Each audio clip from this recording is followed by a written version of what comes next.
मणिपुर में टुपुल के पास में लैंडस्लाइड की वजह से रेलवे के प्रोजेक्ट को भारी नुकसान पहुंचा है। इस पर और ज़्यादा बातचीत करने के लिए हमारे साथ एनएफआर के जीएम हैं अंशुल गुप्ता जी। आइए उनसे बात करते हैं। अंशुल जी, ये पूरी घटना क्या है, हुआ क्या? देखिए वहाँ काफ़ी बहुत ही कई दिनों से काफ़ी तेज़ बारिश चल रही है। उस बारिश में एक काफ़ी ऊंचाई पे एक जो पूरा हिल था, वो हिल वॉश आउट हुआ है। उस हिल में जो हम लोगों का टीए का एक टेरिटोरियल आर्मी जो उसके प्रोटेक्शन के लिए थी, उसका कैंप था। हमारे रेस्ट हाउस थे, जो वहाँ कॉन्ट्रेक्चुअल स्टाफ और रेलवे स्टाफ रहता था। वो पूरा पहाड़ जो था वो वॉश आउट होके नीचे रिवर वैली में गिर गया। तो उसमें जो रेल का जो ट्रैक का फॉर्मेशन था वो डैमेज हुआ है, और जो स्टेशन बिल्डिंग थी उसका कुछ हिस्सा इससे प्रभावित हुआ है। तो ये अत्यधिक बारिश की वजह से जो पूरा हिल साइड जो थी, जो वॉश आउट हुआ, एक नेचुरल, एक कहना चाहिए भयंकर डिजास्टर है। और अभी उसमें करीब 49 लोग उसमें मिसिंग थे। 18 लोगों को कुछ निकाला गया है, उसमें कुछ कैजुअल्टीज़ भी हैं और कुछ लोग माइनर इंजरीज़ हैं। उनको निकट के आर्मी हॉस्पिटल जो कैंप है वहाँ पर, वहाँ ले जाया जा रहा है, और लोकल हॉस्पिटल में भी। हमारे सीओ कंस्ट्रक्शन साइट पे पहुँच गए हैं। आर्मी के पर्सनल भी वहाँ साइट पे हैं, एनडीआरएफ एसडीआरएफ भी, उसको मोबिलाइज़ किया गया है स्टेट गवर्नमेंट द्वारा। सर, इस घटना की अगर हम बात करें तो इससे पहले हाफलांग में भी इसी तरीके का एक बहुत बड़ी फ्लड आई और बड़ा नुकसान हुआ था। आप लोगों ने उसमें ज़बरदस्त तरीके से काम किया। तो क्या नॉर्थ ईस्ट में इस तरीके की घटनाएं आने वाले दिनों में आम हो जाएंगी?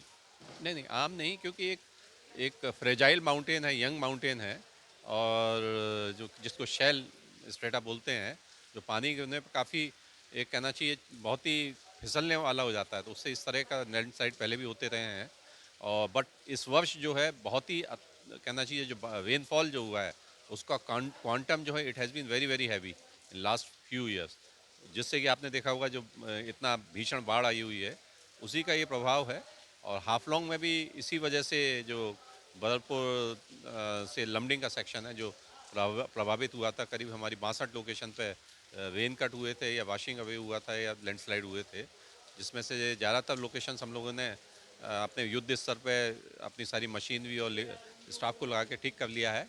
और पूरी उम्मीद है कि हम 12 जुलाई तक ये रिस्टोर कर देंगे और ट्रेन सर्विस को शुरू कर देंगे वहाँ। तो सर, ये तो हाफलांग की बात हो गई। मणिपुर में जो हुआ, तो उसको कब तक आपको लग रहा है, अभी शुरुआती चीज़ें मिल रही होंगी, कब तक रिस्टोर हो पाएगा, क्या क्या होगा उसमें और कितना बड़ा हिस्सा उससे देखिए नुकसान हुआ है? आप तो वहाँ जाके देखा भी है, आपने कवरेज भी किया है। बहुत ही डिफ़िकल्ट टेरेन है, और उसका भी असेसमेंट हम लोग कर रहे हैं कितना डैमेज है।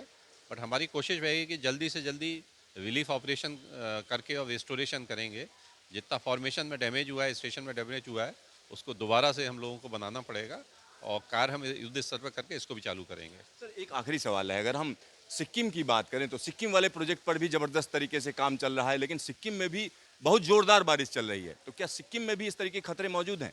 नहीं, देखिए ऐसे टेरेन में, जहाँ हिली टेरेन है, डिफ़िकल्ट स्ट्रेटा है, वहाँ इस तरह के खतरे रहते हैं। उसी से हम लोग प्रिवेंटिव मेजर्स लेके, अब कई चीज़ें ऐसी होती हैं जो हमारे कंट्रोल में नहीं होती हैं, पर प्रिवेंटिव मेजर्स हम प्रॉपर लेते हैं और उससे कार्य करते हैं। जैसे वहाँ टनलिंग के वर्क हो रहे हैं, ब्रिज के हो रहे हैं, तो हमारी मशीन भी प्रिवेंटिव मेजर्स के साथ में, we are trying to complete this project by December 2023। Sir, एक आखिरी सवाल ले लेते हैं कि अगर हम हाफलांग की बात करें, अगर उसको क्वांटिफाई करें, कितना नुकसान हुआ था अगर पैसे के टर्म में देखें रेलवे का? देखिए पैसे से अभी हम लोगों ने असेसमेंट नहीं किया है, बट जो रिपेयर वर्क में जो हम लोगों का इमरजेंसी रिस्टोरेशन है, उसमें हम लोगों ने कुछ अपना यहाँ से फंड स्वीकृत करवाए थे, जो आपने न्यूज़ भी देखी होगी, करीब 180 करोड़। उसमें जो ट्रैक का भी रिस्टोरेशन है, सिग्नलिंग, टेलीकॉम, इलेक्ट्रिकल, लोको, कोचेज़, सभी के रिस्टोरेशन में करीब इमरजेंसी रिस्टोरेशन जो सर्विसेज शुरू कर रहे हैं। 180 करोड़ की राशि मंजूर की गई थी रेल मंत्रालय द्वारा, उसी के अंतर्गत ये हम लोग रिस्टोरेशन का काम कर रहे हैं। अंशुल जी, आपका ढेर सारा धन्यवाद न्यूज थैंक स्टेशन यू। पर। तो यहाँ पर आप समझिए, नॉर्थ ईस्ट में काम करना आसान नहीं है, और आज जो टुपुल में हुआ, उस तरीके की घटनाएं आने वाले दिनों में हम कह सकते हैं और जगहों पर भी हो सकती हैं, लिहाजा उनके लिए कमर कसनी होगी।